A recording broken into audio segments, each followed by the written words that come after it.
G'day everyone and welcome back to Steve's Place Down Under. I have got MAP gas, I haven't got a set of oxy bottles, but the pin is actually seized in this part here. I just took one lift arm off and the other one was non-existent when I got it.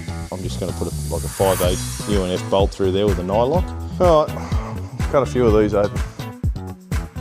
Okay, so that's going to be the sway bars, I'd imagine, pretty good. And the brackets there, and they have got the pins with them, which I was a bit concerned about to start with, so those are good.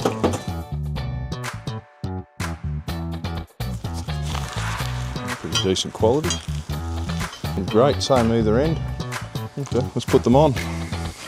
Alright, I'm going to try and undo these bolts here. I'm thinking it goes this way, so that's opposite where that is.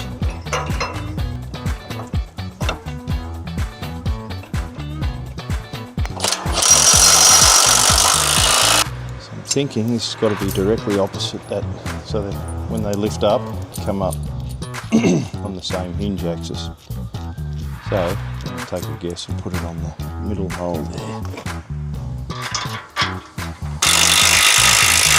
So LH 161 RH is the other side, 160 LH.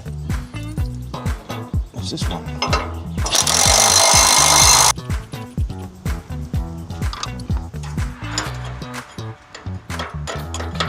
Okay, we're going to put one of these arms on.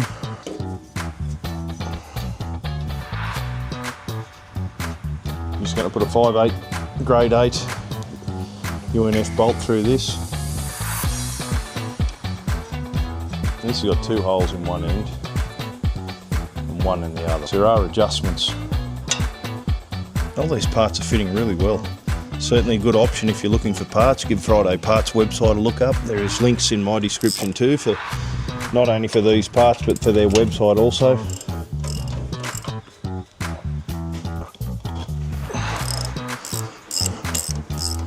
So that's going to lock in. It's like a tab there, which it just is. It's not going to move. Okay, I'm pretty happy with that.